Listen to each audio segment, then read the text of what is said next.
First I'll start Rahim. From now on, when we meet together, we're going to be talking about either a specific surah or an ayah or a passage, meaning like a group of different ayat. So we're going to start off from now on reciting that, and then we're going to go forward and just talk about it together, okay? So, أعوذ بالله من الشيطان الرجيم بسم الله الرحمن الرحيم والعصر إن الإنسان لفي خسر إلا الذين آمنوا وعملوا الصالحات وتواصوا بالحق وتواصوا بالصبر اللهم اجعلنا منهم. أعوذ بالله من الشيطان الرجيم بسم الله الرحمن الرحيم رب اشرح لي صدري ويسر لي أمري واحلل عقدة من لساني يفقهوا قولي.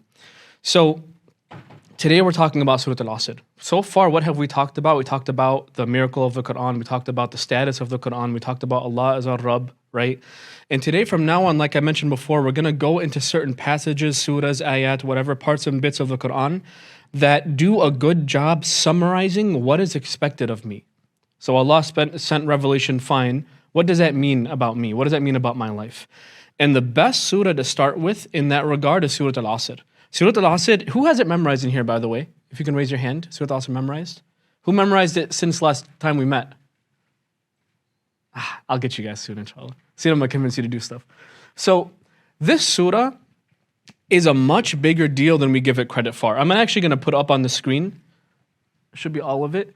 It is a very short surah. It's 3 ayat. It's actually grammatically all one sentence. So it's like Allah gave us a sentence and it just became a surah. Literally grammatically, it's like there's not even like a period anywhere except for the very end. I even tried to make that clear here actually. It's like it only ends at the end of the 3rd ayah, right? But what's amazing about the surah, and this is from the accounts of multiple scholars, for me I didn't collect their names. Multiple scholars actually argue that Surat Al-Asr is the summary of the entire Quran. Meaning, if you understand Surat Al-Asr on a deep level, the rest of the Quran is basically summarized because you understand this sentence. Yeah, what a good deal that is, by the way. That's an amazing deal. I don't have to study the whole thing.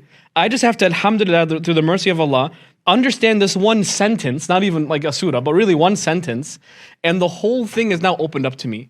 One scholar went so far as to say that if this was the only thing revealed, it would have been enough for humanity. Like, we didn't need anything else. If this was all like Quran, you take away literally, you cut out literally everything else and only leave this, it would have been enough. If people just thought about this by itself, nothing else is needed. Like, that's the status of Surat Al-Asr, which is such a blessing for us because, is it the 2nd or 3rd shortest surah in the book? Who knows actually? I actually forgot. Is this shorter than Ikhlas? I think it's shorter than Ikhlas, right? So this might be the 2nd or 3rd, whatever, it's short. It's very, very small surah. You can count the words on 3 hands. So 2 hands and a foot for you guys, inshallah. But anyway, so we're going to talk about what do we get from the surah? What is the message of the surah? And I'm going to try my best to keep it like within an hour, so I don't want to use a lot of time. I want you guys to really just give you the meat of it, yeah? And I'm telling you, like, this is one of the first surahs that I learned maybe like, how old am I? Like 10, 12 years ago. This is one of the first surahs I got acquainted with.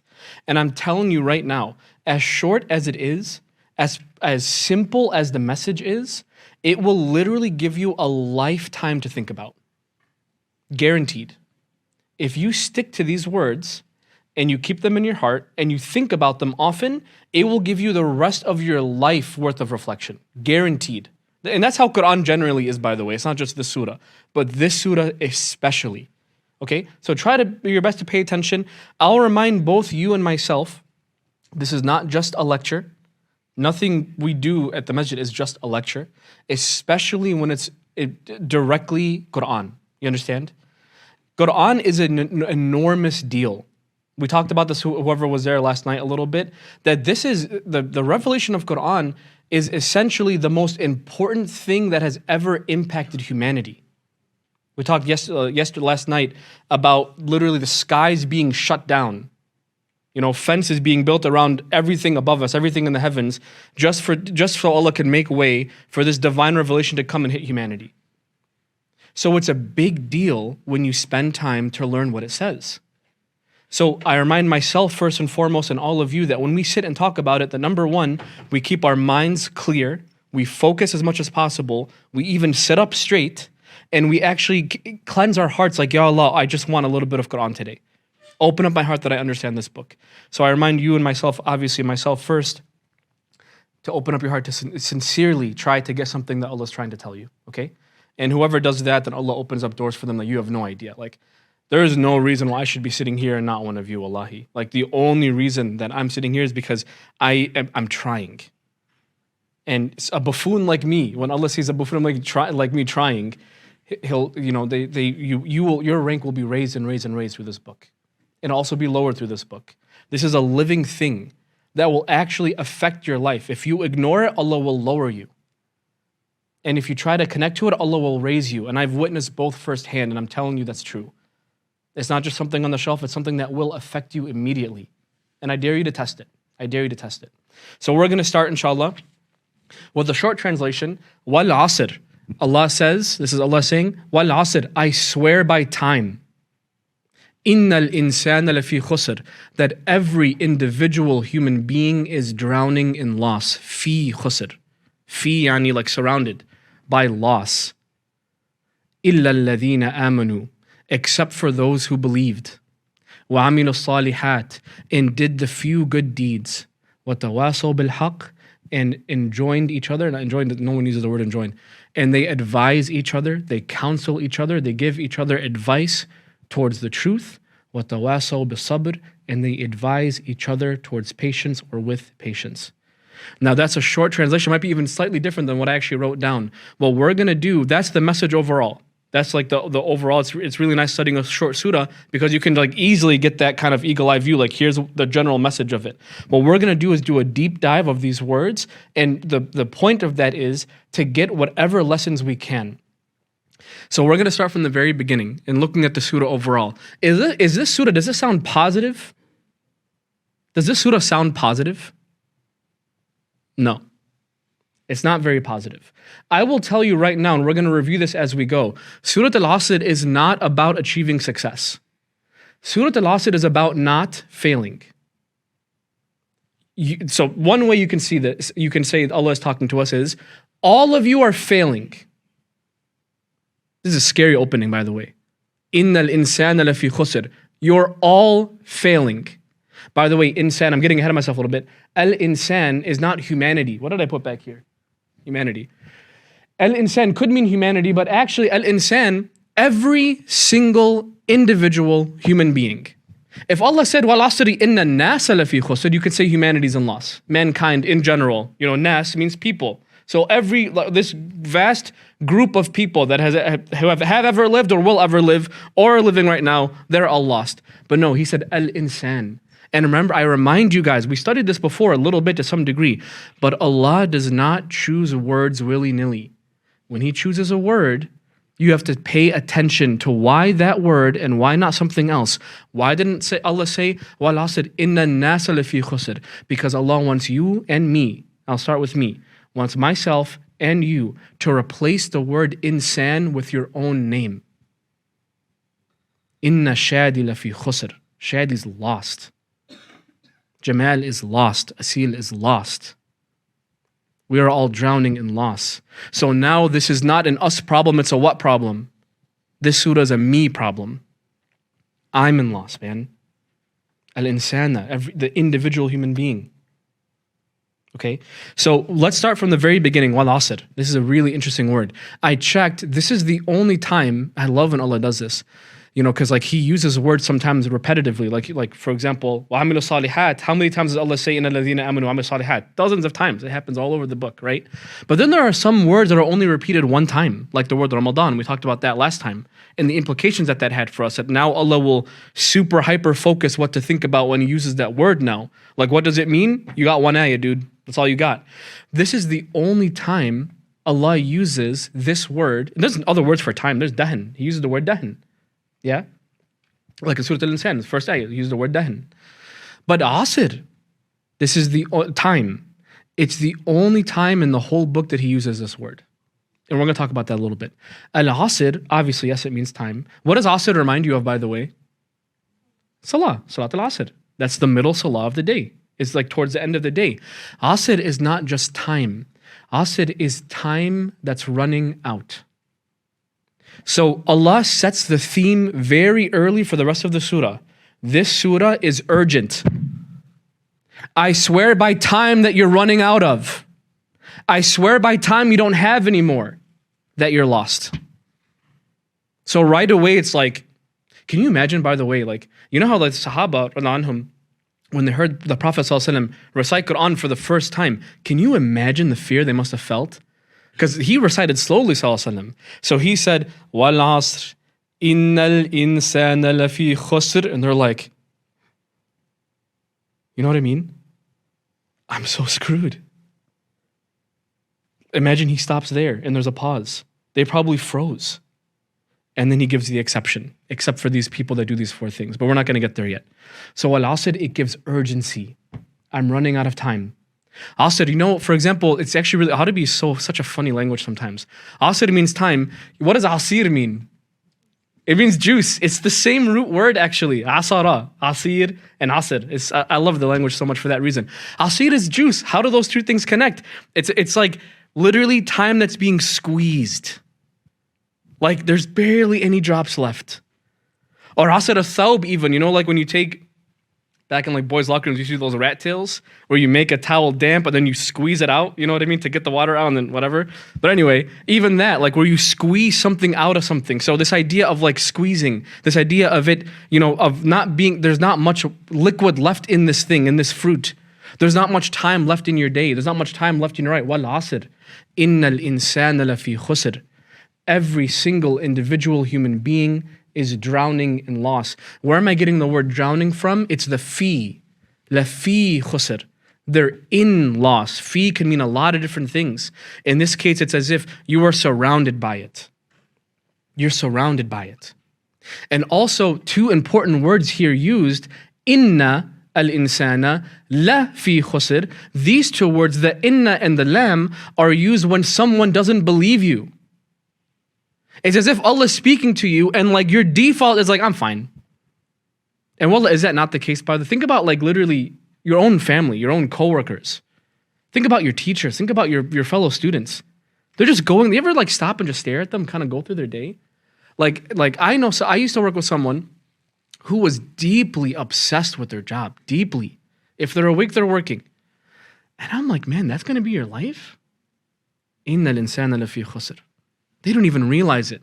And because they don't realize it, because they don't wake up to this reality, innal insana lafi khusr. Allah emphasizes this is certainly the case. Believe it or not. Inna is really hard to translate. Like Ustaz Naman, sometimes he'll say, inna is like when you want to grab someone and shake them. It's not just a word. It's like something you say out of like sometimes even frustration. Like, dude, you're not hearing me. It's like inna, you know, أنت لفي خسر. أنت في خسر. Yeah, okay. إنك أنت لفي خسر. I'm telling you, man, you're not getting it. Like when you're trying to get something through someone's thick head, use the word inna. And this is something, by the way, let's talk about the oath now, because Allah swore by time, and He said, I swear by time, you're all in loss. We talked about oaths a little bit last time, right? What was the oath that we talked about last time we met? Who remembers? You guys hurt my feelings sometimes, dude. We talked about Allah swearing by the stars. And when He swore by the stars, He used that oath. We're not going to go into it now, but you should be a refresher for the ones that were actually here, alhamdulillah. Allah swore by the placement of the stars to prove the point that Quran is basically a big deal.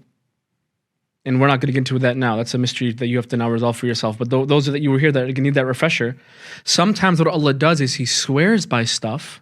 So, and that thing that He swore by is somehow connected to the point He's trying to make. Does that make sense? So Allah could have just said from the surah, from the beginning, to the end of it. He didn't need Al-Asr. You don't need that. But He adds this oath. Allah does not add anything by accident or willy-nilly. He swore by this thing, time. And how does swearing work? Swearing works, I mean, we take oaths all the time. Like, I swear, man. We use this all the time. This is not like foreign language to us or ancient language. We swear all the time. Not swear cursing, by the way. When you swear by stuff like wallahi. We ought to have been here, you know, like use wallahi literally over everything. Wallahi, I'm thirsty. Like everything's wallahi, right? The smallest little things. Wallahi, I'm sitting down, dude. Like everything's wallahi. But Allah swears very purposefully. In fact, I would go as far as say, when you're reading Quran on your own, if Allah swears by something, you need to stop and think about this. And especially towards the end of the book, he swears by a bunch of stuff. And again, the basic premise is the thing he's swearing by. What's he swearing by here, by the way? What's he swearing by here in the surah? Time that's running out. Wal-Asr. The thing that he's swearing by is necessarily connected to the thing he's swearing about. Does that make sense? So what's he swearing by, everybody? Time. What's he swearing about? What's his point? Your in-laws. These two things now are supposed to be connected. Now, what are some other implications of swearing? Could be anger. I swear to God, dude, if you do that one more time. Yeah, it could be anger, like you're angry at somebody. It could be that you're not believed. You know, like we had to start 5 minutes late because most of you guys are very late. Why are you late? Traffic. Yeah, okay. No, I swear, traffic. I swear, I slipped on the ice. I swear, my dog's pregnant. I swear to God. You know what I mean? You bring up these lame excuses and you swear by it because the person you're talking to doesn't believe you. And that's so relevant here. People, the average human being does not even think about their life. They don't stop to reflect about anything. So Allah has to go out of his way. I don't think you believe your situation here. I don't think you understand where you're at. Wal-Asr. I swear you're lost. You understand? That's a very powerful implication. And then also testifying. Like we swear in court, right? Like when something is super serious, we'll swear. Like, you ever been in court before? I was in court once. I had to swear first before I started speaking. I swear to tell the whole truth, whatever, nothing but whatever it was. I forgot how to say it. I think I messed up when I said it too. But whatever, right? Like you swear in court. Now, Quran does two extra kind of things with oaths that aren't typically done. Not even in the Arabs back in the day. The two things that are really, really interesting. Number one is Allah is calling by this thing he's swearing by as a witness to the thing he's talking about. This is really, actually, it's almost kind of sad when you think about this. So Allah is saying this grand announcement. Like imagine, literally right now, imagine we're in a courtroom and Allah is the judge and he's trying to pass a verdict. He's trying to get down to business. What is the reality of this proceeding right now? And he calls to the witness stand. Who's the witness in the surah? Time. Imagine time. You ever hear the phrase Father Time? As if time is this old, decrepit man. And he walks in the courtroom on his crane, on his cane, and he steps in the witness stand. And Allah asks him, you've been watching them for quite a while. What do you think about them? And all Asr has to say, this man named Asr, Inna al-insana lafi khusr. They're so lost. They never figured it out. That's sad. And really, when you think about this, you can think about this in many different ways. The one way you can think about it is, you think about all these nations in like the past, whatever, how many thousands of years at least we've been on this earth as humanity. Yeah? All this time we've been, all these nations doing nothing but killing each other and enslaving people and rape and murder and in the name of country, in the name of my tribe, in the name of you hit my dog, so now I must kill your mother or something stupid, like all these stupid things humanity has been focused on. Man, inna al-insana lafi khusr. And the other way is a more individualistic approach too. Every single, sometimes you never hear the phrase, this is, I think, the dumbest argument I hear so often. It's 2024, man. You ever hear that? Like they'll use this as like an argument for whatever thing they want to say is morally okay. They'll be like, dude, it's 2024. I swear to God, it's such a stupid thing because I bet there are people in like 1352, like it's 1352, man. You know what I mean? Everyone uses this argument. You know why everyone uses it? Because everyone's been young before. Whether you're born here or you're born back when they use horses to get around or bulls to get around or something, people were young men and young women. Everyone has the same problems that you have. You just have a phone on top of it. There's no difference otherwise. You park your car, they park their camel. Other than that, it's the same thing. The same hormones, the same things you want, they wanted. The same things you killed for, they kill for. The same things you aspire to status, to money, to marry the person you want, to be the person you want, to wear the things that you want, to get the money you want. They wanted the same things. You're no different. 2024 does not make that different. Every single young man, every single young woman, they all want the same thing. Inna al-insana lafi khusr. They never wake up to think beyond the things that they want in life. Think about what you're, really think about right now. What are you doing right now in life? Maybe you're studying for something. Maybe you're working. Maybe you're looking for a spouse. But at the end of the day, what is everyone in this room doing? You're trying to collect stuff. At the end of the day, that's all it is. The in common thing, whether you're studying to be a doctor right now, or you're studying to be a therapist, or you're trying to get married, or you're trying to make money off the stock market, or you're trying to start a business, you're just trying to collect stuff, dude. You're looking for a house. You're just trying to collect stuff. That's what we all have in common. And you put this old man on the stand, all they wanted to do was collect stuff. They didn't do anything else. Inna al-insana lafi khusr. So time is being a witness here when Allah says, Wal-Asr. And the last thing, the scary thing, is the thing that Allah is swearing by is evidence for what He's about to say.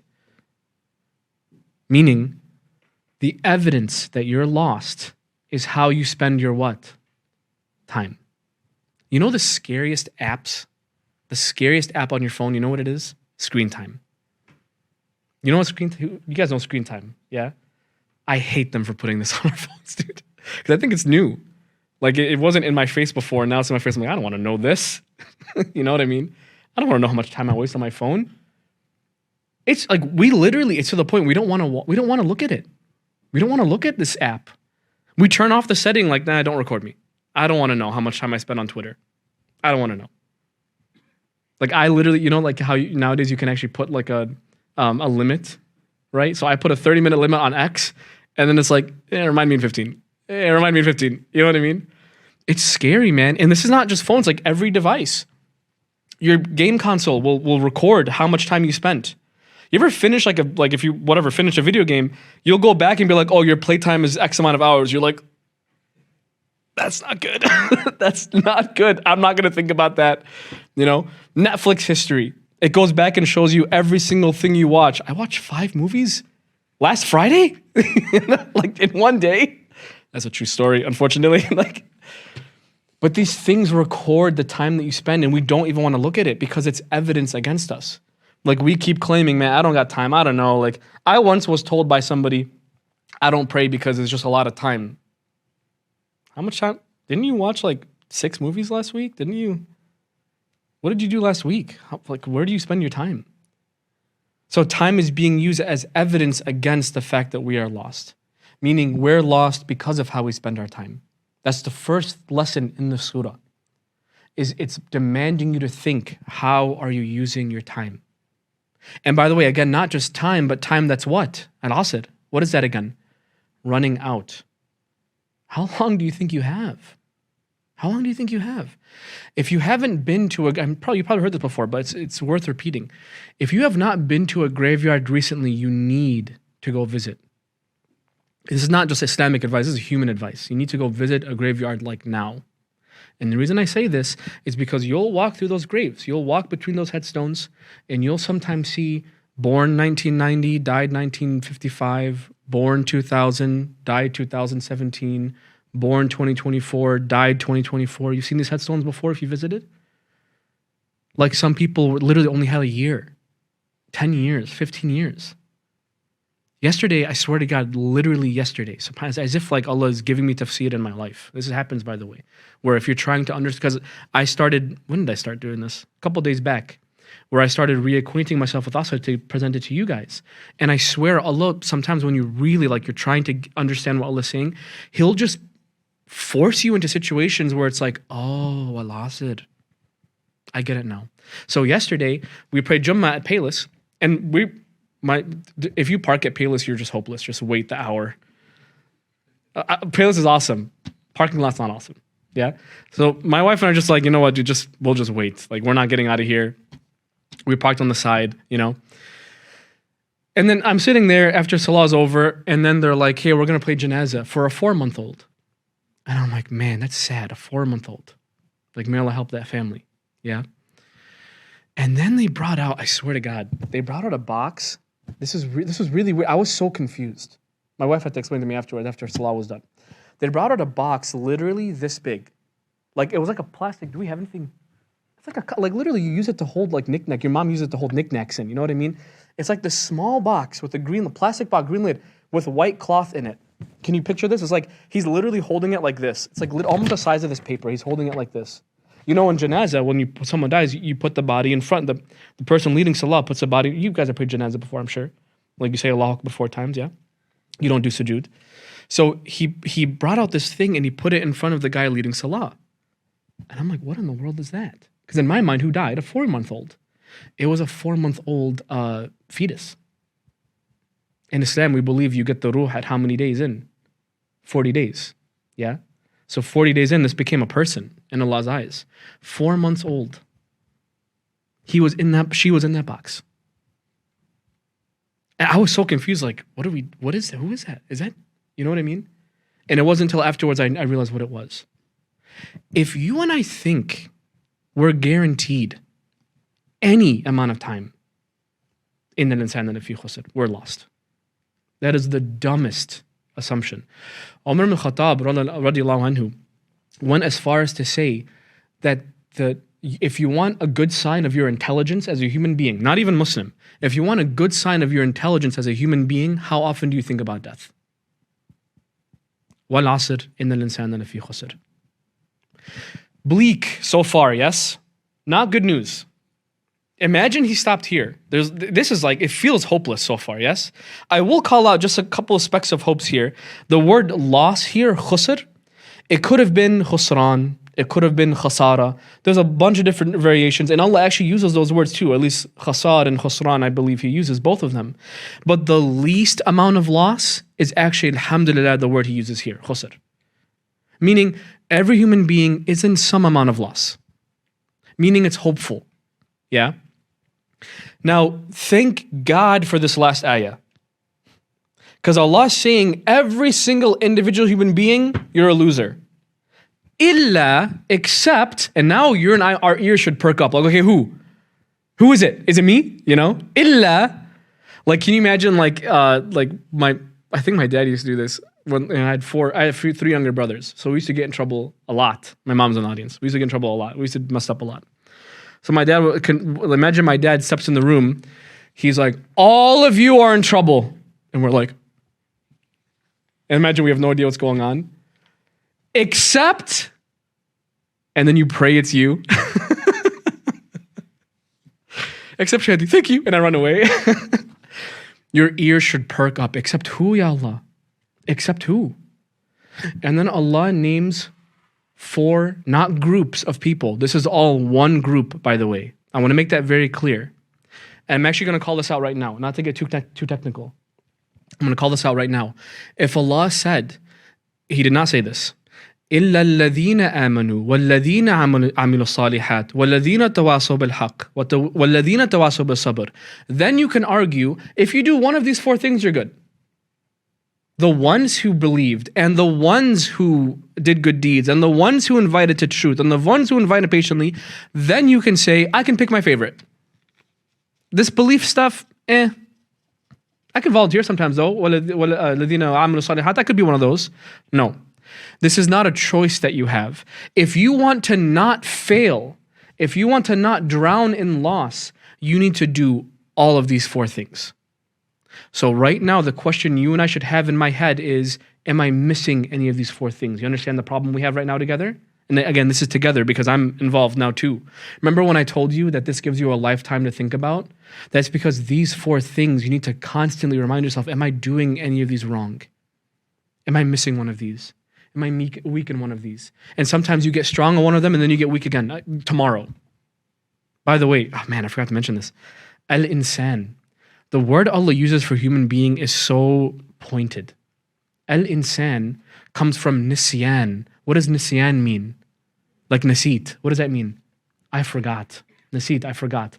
Insan, the word for human being, like I translate this as mankind. What did I do? humanity, mankind, whatever. Or in al-insan, every individual human being. But insan, the root of the word, nasaya, we know what nasaya means. Even Arab, like nasit, we use this word all the time. I forgot. Nisyan. The forgetful human being. The human being who at his core identity, what does he do?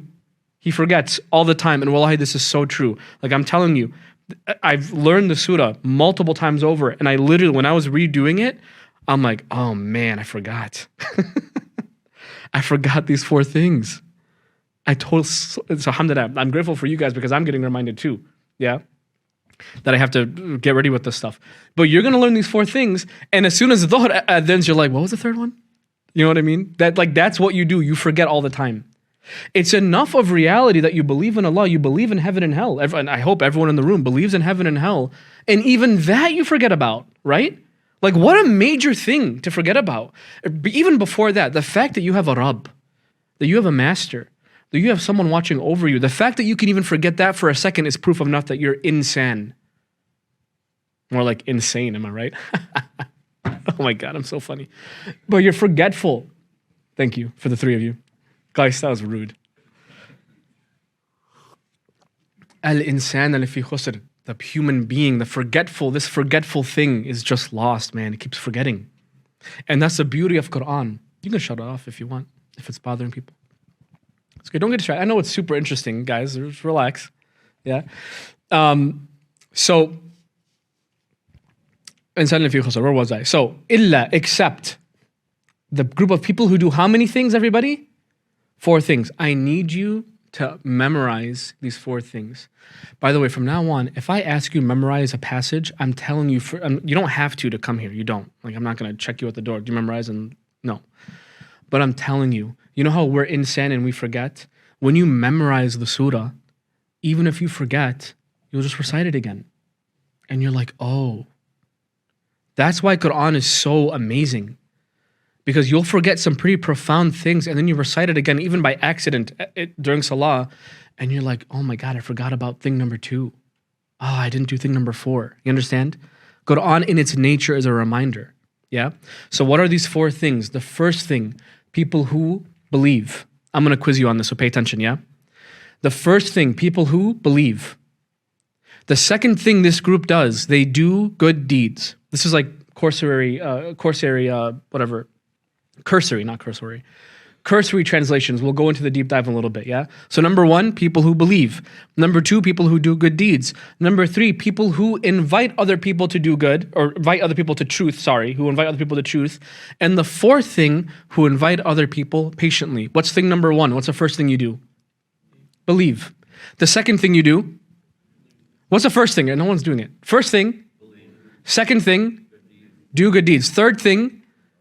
Invite others to truth. The 4th thing, invite others with patience. These are the 4 things that you do. Let's talk about these 4 things. The first one, illa alladhina amanu. This is scary. It seems like the most straightforward of the 4, but I'm going to call out 2 things that kind of further complicate this. Number 1, the surah's main theme is urgency. Urgency. It's an emergency. You're drowning. When you're drowning, you don't have time to think about, I wonder if I want to swim up. No, you're going to swim. You're going to swim. It's an emergency. Al-Asr, you understand? So what this is calling attention to right now, maybe for the rest of the world, the way they believe in their religion, the way they believe in their creed, the way they believe in their philosophy, whether it's Christianity, Judaism, liberalism, atheism, whatever, maybe it's passive. Maybe for them it's passive. You guys know what I mean by passive, right? Like, oh yeah, I believe, but sometimes I go to the whatever synagogue or the church on whatever, but not always. Sometimes I pray, whatever. It doesn't matter. If you don't pray, it's cool. Like it's cool. Everything's cool. Everything's open game. We do not believe that. And we get criticism for this, by the way, online. Like, man, Muslims are really serious. Yeah, we're running out of time. What do you mean you take this too seriously? Of course I take it seriously. What are you talking about?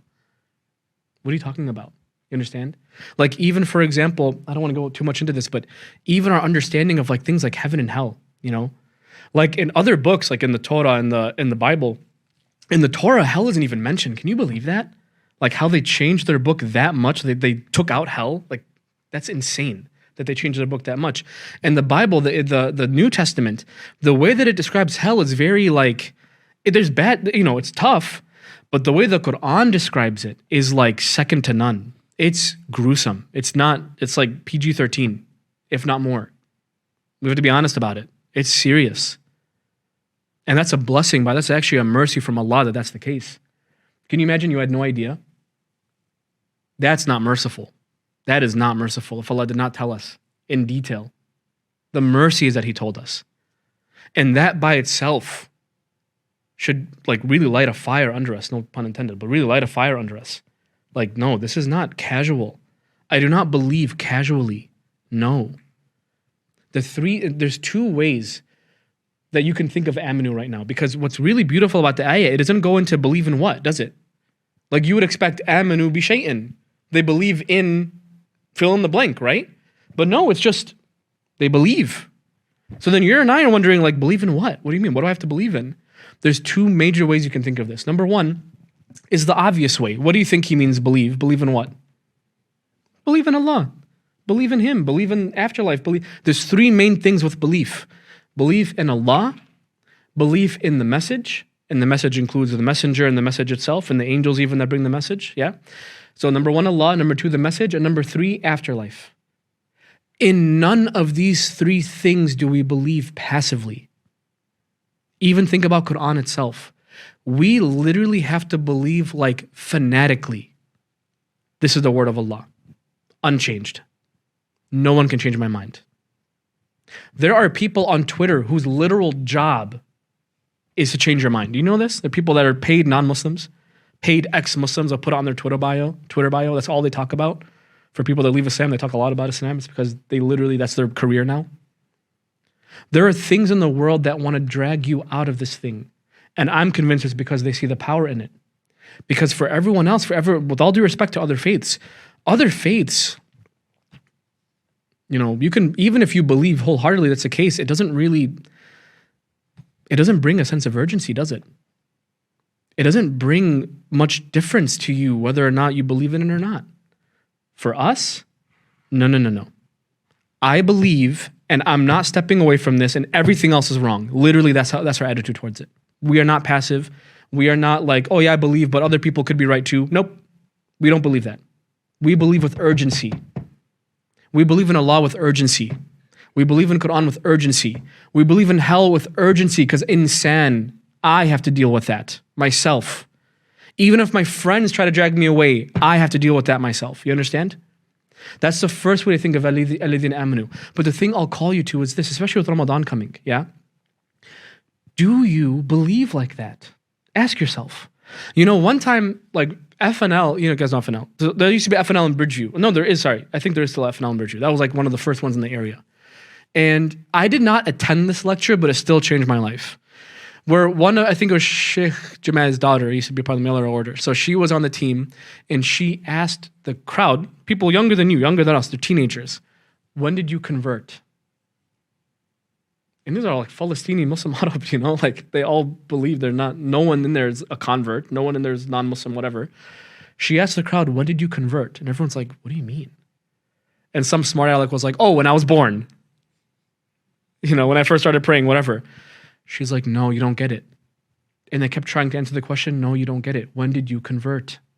Meaning, when did you really know? You understand the question? When did you really know? I think you told me this actually, Ayub. I'm pretty sure you told me this because I wasn't there. Because I literally never forgot this. This was like 15 years ago I learned this. It always stuck in my head. FNL, by the way, a lot of masjid programs are the philosophy stuck in this question. As it should be. Why are you Muslim? When did you convert? Big question. Do you have the answer for that? Do I have the answer for that? You have to be honest with yourself. Am I at the point where I believe in this and nothing's going to shake me? You could torture me, I won't leave.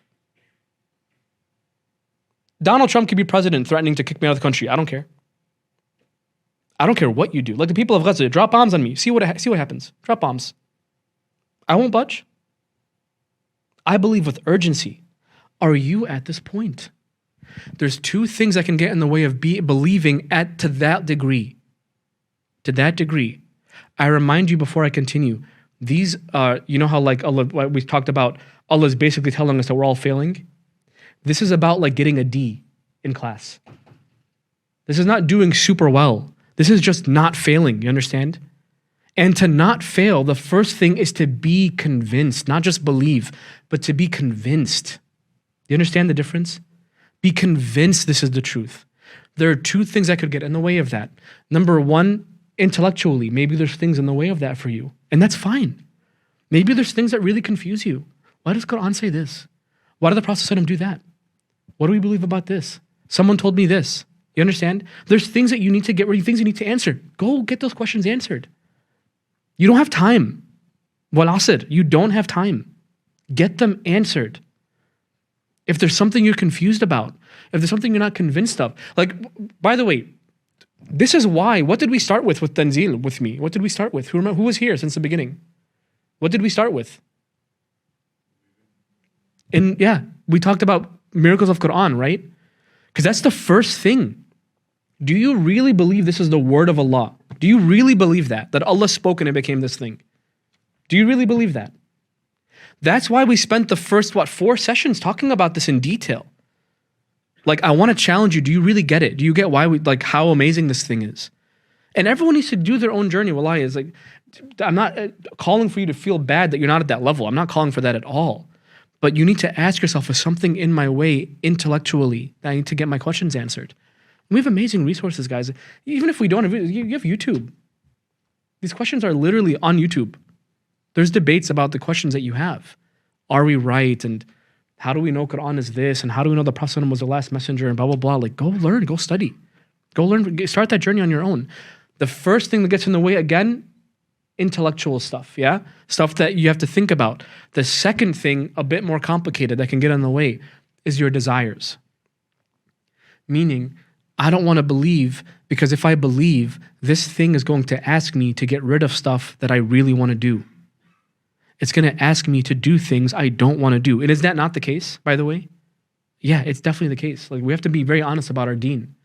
Allah asks stuff of us that is not fun to do sometimes. Allah asks us to not do things that are very easy and fun to do. And we're in America 2024, dude. We can do literally whatever we want, especially when you hit the age of like 20. Parental supervision goes down by a lot. You know, even before that, I mean, it doesn't matter. You know, like what is like the average age for like even exposure to pornography is literally 9 years old. It's too easy to do whatever you want. You understand? And these things, it gets to the point, they become so attached to your heart.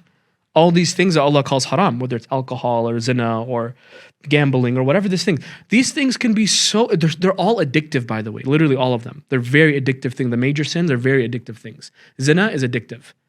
Actually, someone on Twitter is a Christian man who converted, decent guy.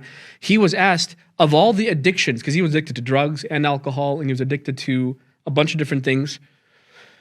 And he was asked, what of the things, of the addictions you had to get rid of before you became a Christian, what was the hardest one? He's like, zina. Sex was the hardest thing to not be addicted to anymore. Because that's like habitual. That's like a very difficult thing. So we have addictions now. And by the way, even like, let's not even talk about the big stuff, which may Allah help me and help you if we're struggling with that. Because really, and Allah helps, by the way, yeah? When those things are entwined in your heart and you really, for the sake of Allah, want to get rid of it, Allah will make it so easy for you. Really, He'll make it so easy for you. Yeah? But sometimes it's not even like major sins. It's like video games, movies, TV, wasting time. Those can be addictions too. And those things also can get in the way of your deen. Like, man, I don't want to pray. I just want to spend my time on YouTube. That sounds ridiculous, but that really actually becomes an attitude. Yeah? So the two things that get in the way of true belief, like belief, yeah, are the intellectual questions, which get those answered. And the second thing is things of the nafs, your desires. Okay? Now, I told you that there are two main ways to think of this phrase, إِلَّا الَّذِينَ آمَنُوا. I love this. The first way is like the traditional, belief in Allah, belief in the books, belief in the messengers, belief in the afterlife, to the end of it, yeah? But because Allah didn't spell that out, with the context of the surah, like if you ignore all the other data of like belief in Allah, what does He want you to believe in the surah? Or that you're in loss. And that you're wasting time. Those two things are connected. You better believe that you're in loss. Meaning everyone's in loss except for the ones that believe in their own loss. You understand? Like you and I need to really sweat at this. Like, I'm in trouble. If I don't get my act together, I'm in trouble.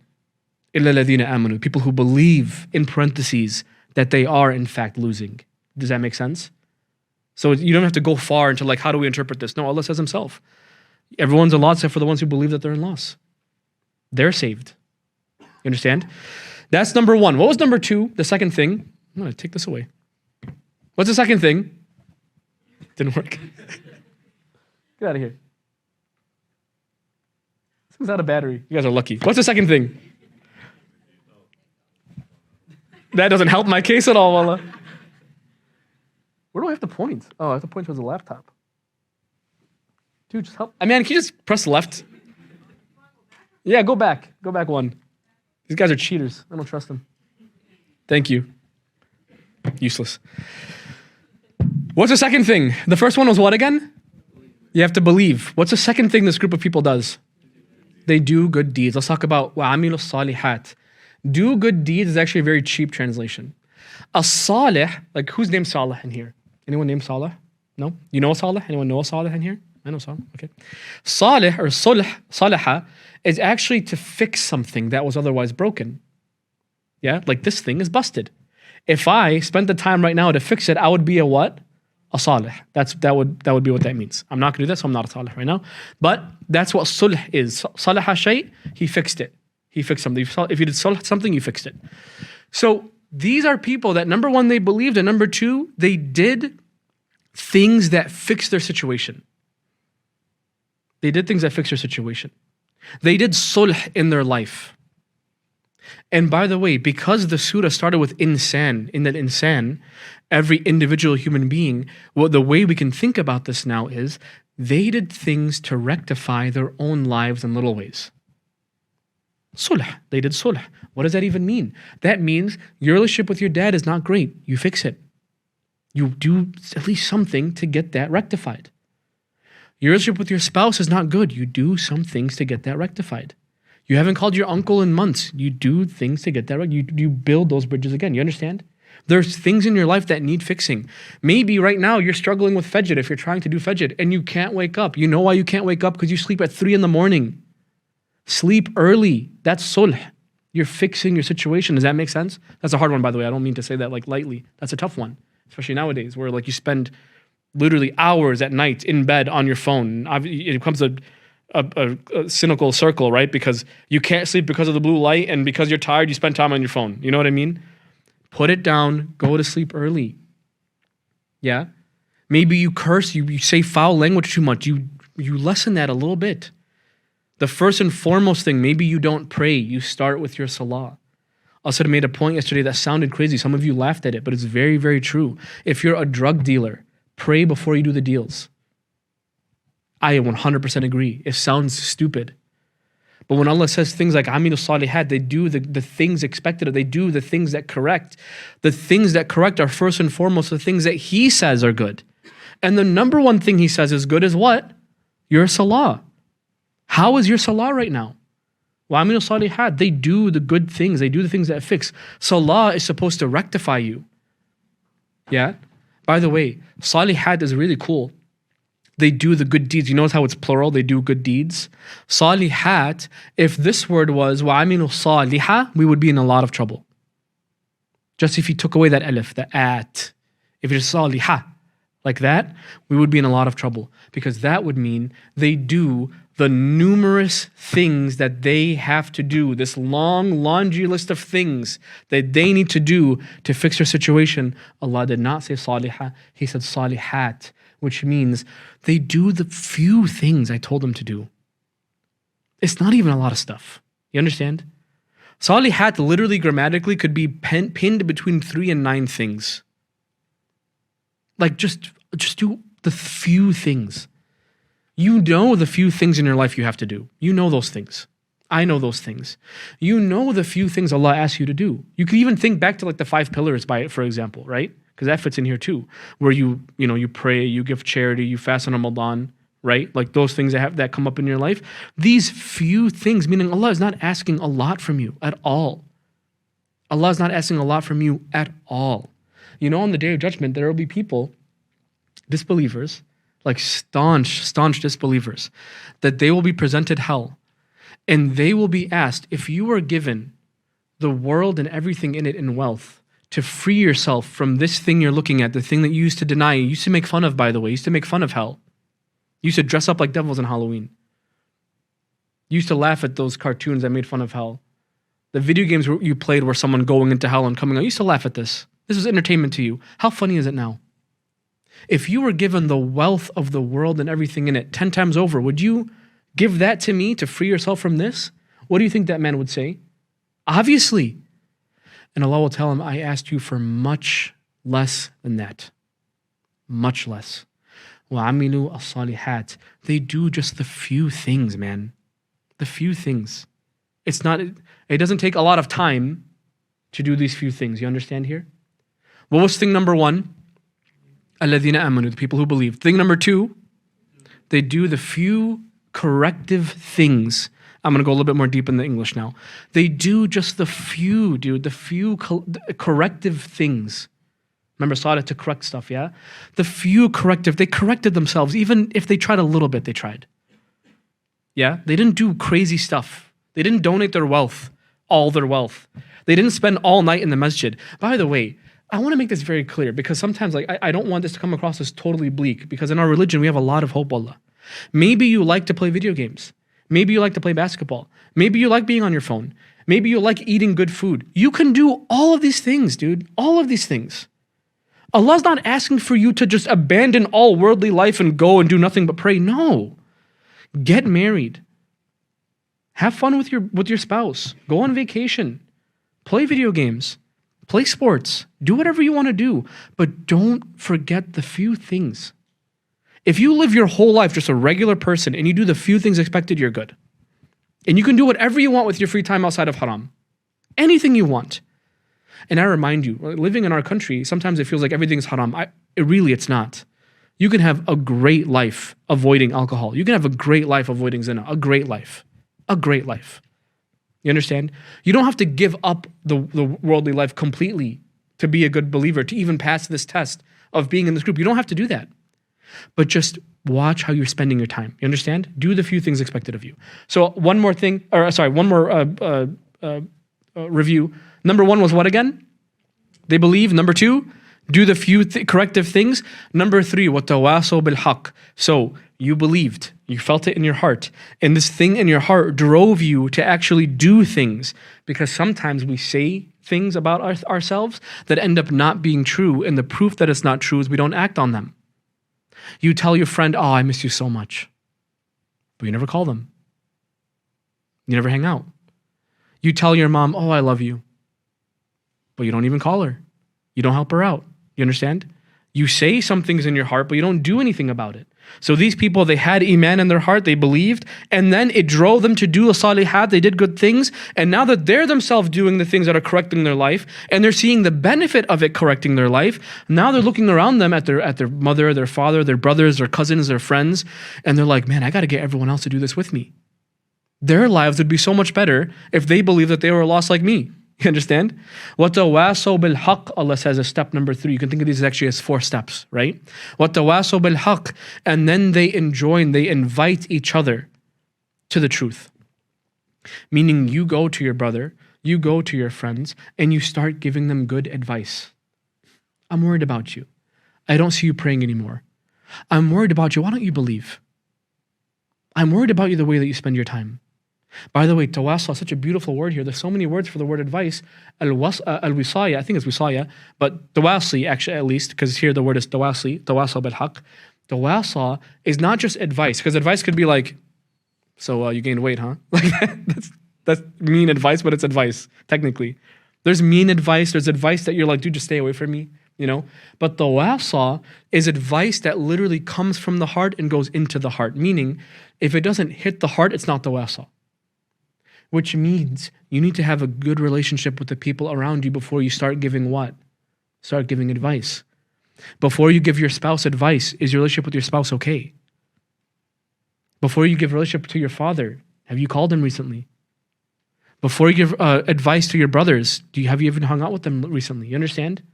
It's like, literally, by the way, it's even used for someone writing a will, the same word is used. Like they leave money to people that they what? That they love. It's as if Allah is saying they leave behind advice to people that they love because they love them. There's love in this. You understand? وَالتَّوَاصَوْا بِالْحَقِّ. They lovingly give advice to the people they care about. And this, by the way, does not mean you go in Chicago, step on a soapbox and be like, people, I warn you of a day. That's not what this is. That actually could be like that, which, well, props to them. Those people are amazing. Good for them.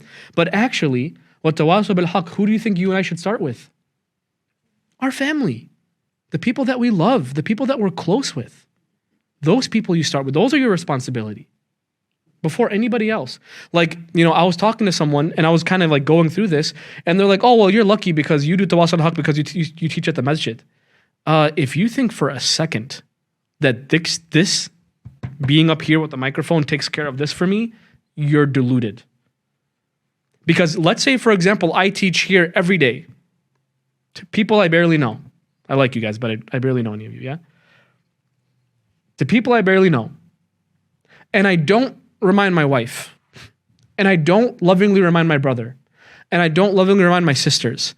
And I don't lovingly remind my mother-in-law, my father-in-law, my whatever, fill in the blank, my best friends. Do you think I'm doing this? No.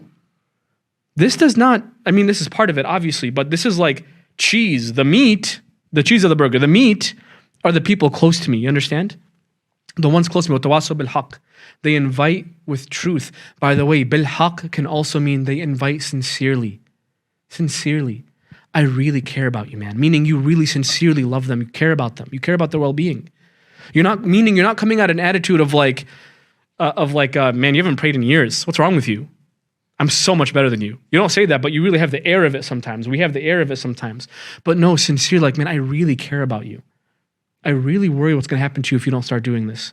I really worry what's going to happen to you unless you start this, unless you stop that. وَالتَّوَاصَوْا بِالْحَقِّ. I really sincerely, بِالْحَقِّ, sincerely I care about you. Yeah, lovingly I care about you. And the fourth one, وَالتَّوَاصَوْا بِالصَّبْرِ, same word. And they invite, before I move on. Tawasa is a very interesting, the form, what's embedded in this word, I won't go into too much of the morphology, but what's embedded in this word is actually, it's a two-way street. Meaning, the way you translate this is not, and they invite others to truth. That's actually not a good way to summarize this. It's actually, they invite each other to truth. Meaning, maybe I'll go to my brother, bad example, I'll go to a friend, and I'll be like, hey man, I care about you, you should start praying. And maybe they'll respond with, oh yeah, and who are you? You were with me at the party just last week. Don't think I don't know who you are. Haven't you had responses like this maybe by your family, by your friends? I've had responses like this. Who are you to tell me? And maybe they'll say, well, if you're so holy, maybe you should stop going to parties. And the way that you would want to respond is like, I'm the one giving the advice. But no. If you do that, you're not fulfilling this. Because you need to give advice and also what? Take it. And shut up. And take it. Even if it's like mostly false. I've gotten advice in my life that's mostly false. But there's like 1% that's true. I need to dig through that trash and take out the good advice. I'll do this. Tawassaw bil haq, you understand? Even if it's given to you in a mean way, you take it because it might be true about you. Tawassaw bil haq. They invite each other. They give and they take. Because who are you?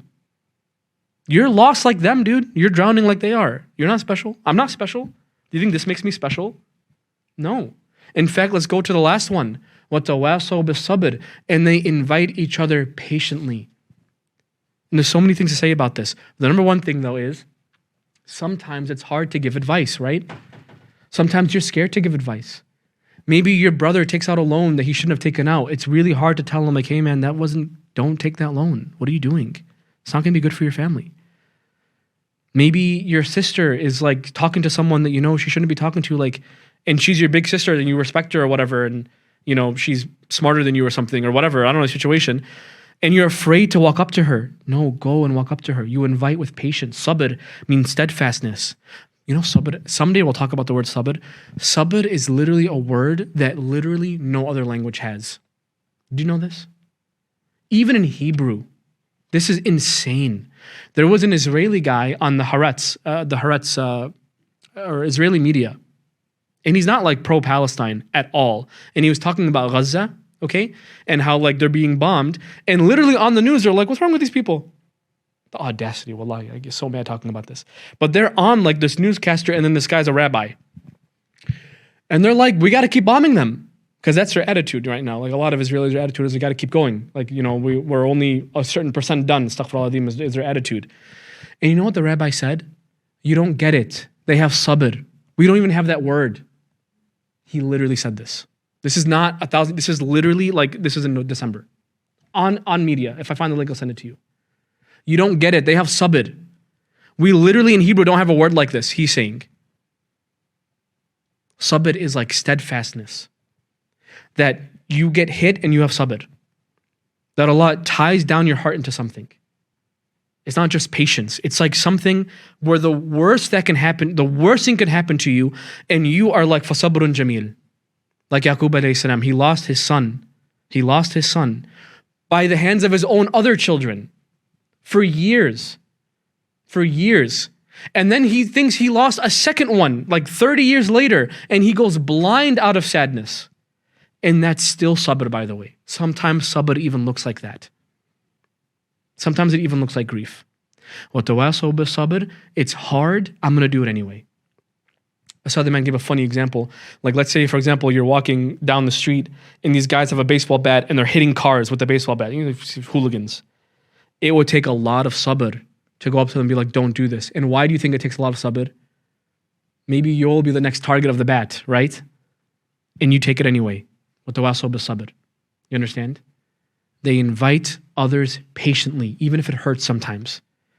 And it also means, and they invite with patience, meaning that you're both losing patience. Your friend, you feel like they're losing steam. And you go, come on, man, you're doing good. Keep it up. Like maybe you have a fajr buddy, which you should have, by the way, if you don't have one. And sometimes like they're doing good and sometimes they're not doing so good. And when they're not doing so good, you're like, come on, man, wake up. Come on, you're doing well. He's like, all right, dude, fine. And he wakes up and, you understand? You invite others with patience. These are the 4 things. If we do not do these 4 things, we drown. What are the 4 things again? And then I'm going to end with something after we review. We're going to review like 3 more times. But what are the 4 things again? What's the thing number 1? They believe, everyone together. The second thing, they do the good deeds, or the few corrective things. The third thing, they invite others with truth and they also take advice, yeah? They advise and they take advice. And the 4th thing, they advise with patience, patiently, and they advise others to be patient. They advise themselves to be patient, yeah? I'm going to call out right now. Remember I said this is a summary of the entire Quran? Every single ayah, you can test this for yourself. Test this for yourself. Every single ayah, you can close your eyes, open the book, poke at a random ayah. That ayah will fall under one of these 4 things. Either it's something to do with increasing your faith, or it's a good deed you're supposed to do, or it's about inviting others, or it's about being patient. So that's all of Quran is this. If you have this and you never come to a class of mine again, and you never listen to a lecture again, and you do these 4 things, you are saved from Jahannam and anything close to it. That's what you have. You have the good news of Jannah. And Jannah, I will remind you, just to be clear here, because we talked about Jahannam, now I have to be fair to you to talk about Jannah really quick, and then I'm going to end it with one little thing, okay? Hopefully it's little. Jannah is not the Jannah you saw in Tom and Jerry. You know, it's so funny, wallahi. You know, like on cartoons, and they'll draw heaven and they'll draw hell. You ever see like those old cartoons, or even new cartoons? And then in heaven, who can describe me what's heaven according to these cartoons?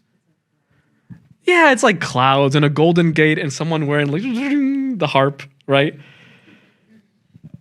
And everyone has wings for some reason. Like, and you know what's really funny about the cartoons? Like, really think about this, because like cartoons are supposed to bring out the imagination of people. You know what I mean? Like, even the animator. This is the best imagination you have of heaven. You know what I mean?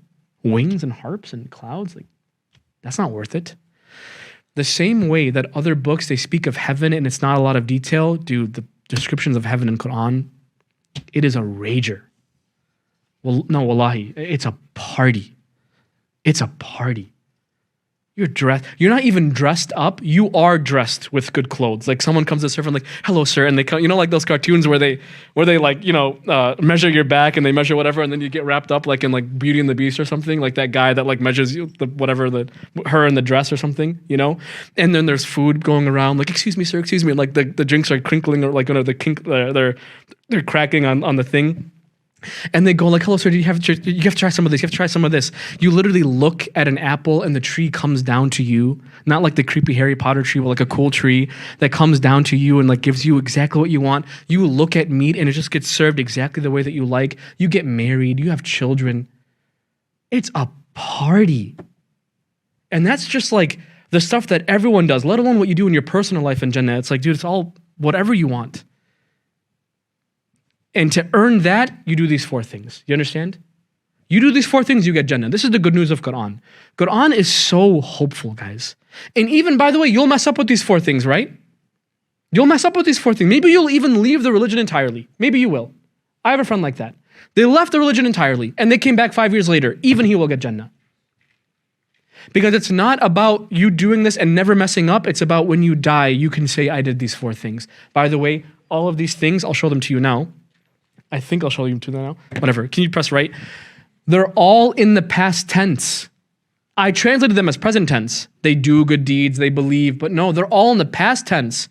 Meaning the correct way to translate this is they're all lost except for the people who believed and did good and invited in truth. Invited with patience, meaning you are not done until you're in your grave and say, I did these things. You understand?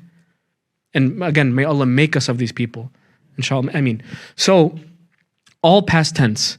And sometimes you'll be in your life and like maybe, and for me, I'm not going to say which ones are difficult, but there are some in here that are one of these 4 are very difficult for me. Very, very difficult for me. I know what that is. Allah knows what that is. Yeah?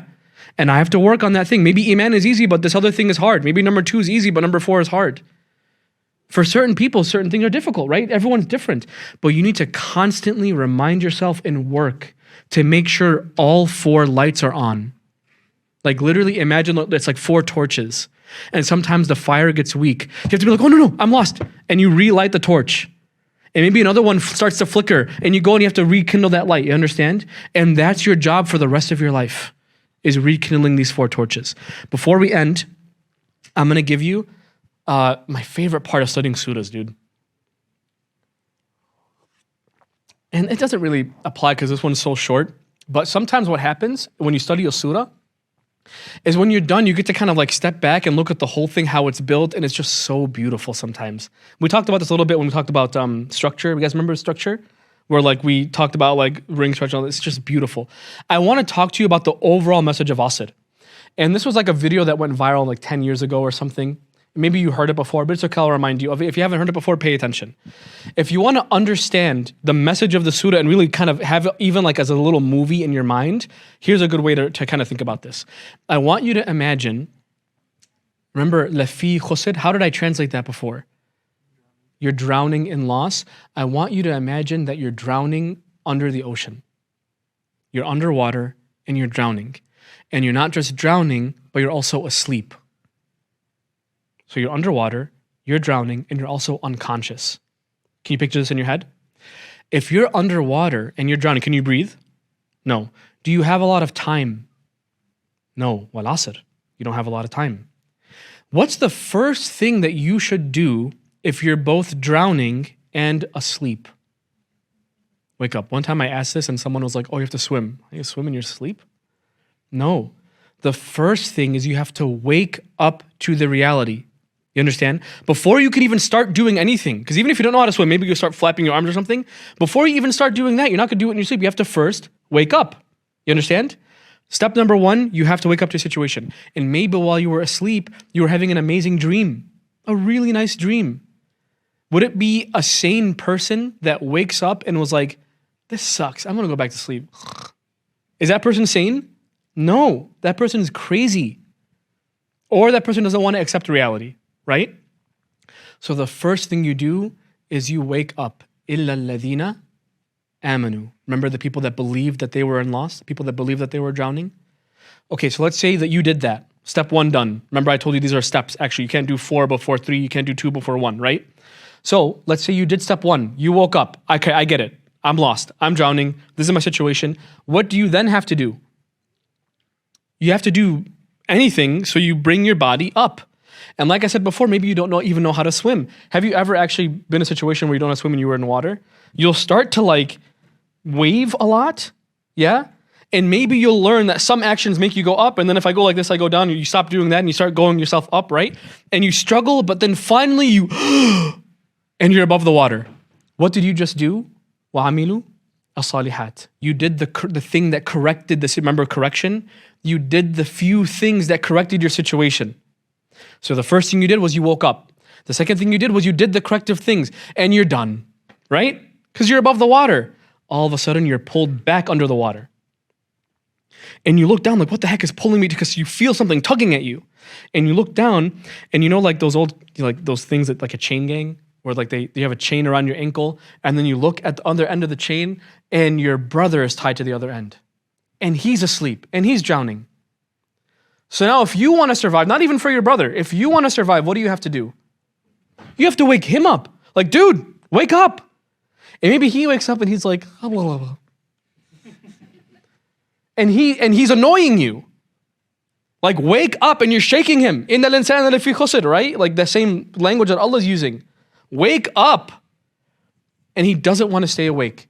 Can you just be like, screw you, I don't know. Can you afford to do that? No. You can't afford to, because why? If he doesn't wake up, what happens to you? You're tied to him. وَتَوَاصَوْا بِالْحَقِّ, right? It's something you do for each other. You invite others to face reality, to face facts, man. Bil-haq, by the way, is just reality. Haq is reality. Haq is truth. Wake up to your scenario here. Wake up to your reality. And you cannot afford, if he goes back to sleep, to just be like, forget it, because then you'll drown.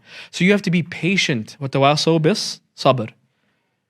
And he's like, fine, what do you do? And you teach him exactly what to do, and you both go up, and then you're both pulled back down by your mother, by your friend, by your cousin, by your coworker, by your neighbor. You understand? And the situation keeps on going.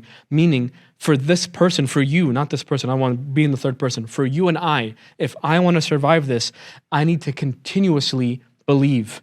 Because maybe if I'm doing this for a straight up hour, a couple of days, I'm like, dude, I can't do this anymore. I just want to go to sleep. I just want to go back to sleep. And what does going back to sleep mean in the real world? I just don't want to think about this stuff anymore, man.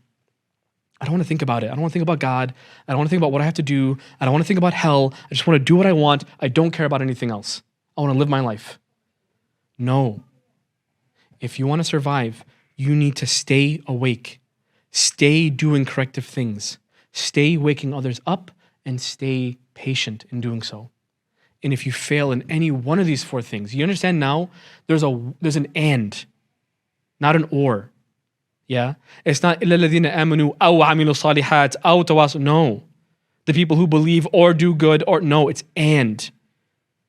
You need to do all 4 of these things literally for the rest of your life. May Allah help us do this. May Allah make Allahumma ja'alna min alladhina amanu wa amilu salihat wa tawasaw bil haqq wa tawasaw bis sabr. May Allah make us of the people who believe and do good deeds and invite others to the truth and invite others patiently. What I'm going to do is end it there. Oh, before I do actually, man, could you go like 2 slides forward? What's up with this thing, dude? I want to just one more. One more. That's so awkward. Okay. So what we talked about so far, guys, in Tanzeel is, does at least the red thing work? I think you can point it up at the projector. All right. Well, no, because it's back there. But anyway, so far we talked about Quran as a miracle. This talks about belief. And even God as Rabb. You see how that ties back to إِلَّا الَّذِينَ آمَنُوا? I was being sneaky with y'all. That was not random. I wanted to cover that first. You understand? So we cover belief. If you missed that, it's all on YouTube. Just Google my name. My name's Shadi. It's nice to meet you. Don't Google Shadi because you get a bunch of Desi stuff, Desi wedding videos, because Shadi in Urdu means, what does Shadi mean again? Shadi? Marriage, right? Wedding, yeah. So don't Google Shadi, Google Shadi Jabali or Orland Park and you'll get it. But I recommend you go back to that. Quran is a miracle. God is Rabb. What does that mean that Allah is our Rabb? We talked about the power, the status of Quran. Today we actually obviously covered Surat Al-Asr. During Ramadan, typically we don't do weekly together, right? We do like once a month or so, right? Around about like once every 3 weeks or so. During Ramadan, I have the honor to be with you guys every week. And we're going to be studying Surat Al-Fatiha together. If you can go to the next one. We're going to be going through Surat Al-Fatiha. Surat Al-Fatiha, it's not an accident that it comes next because this is like, Fatiha is a beautiful introduction to what does it mean to believe, right? So we're going to go over Fatiha in a lot of detail. I originally was thinking we'll try to finish everything in 4 sessions. I think we'll just start them in these 4 sessions because there's a lot to say about Fatiha. So we'll start Fatiha in these 4 sessions and we'll continue after Ramadan is over too. But during Ramadan, on these 4 days, right? On Sunday the 17th, 24th, 31st of March and the 7th of April. On these 4 days during Ramadan, we're going to be down here, guys. Yeah, we're going to be down here at 3 p.m., 2 hours before Asr or 3 p.m. And if you're not in the group, join the Tanzeel group so you get a reminder. And we're going to cover Fatiha just in order. And I'm telling you, Fatiha is, you cannot learn Fatiha and your life isn't changed. Fatiha is beautiful. There's so many things to learn about it. I really hope I can convey some of it to you, inshallah, as best as I can.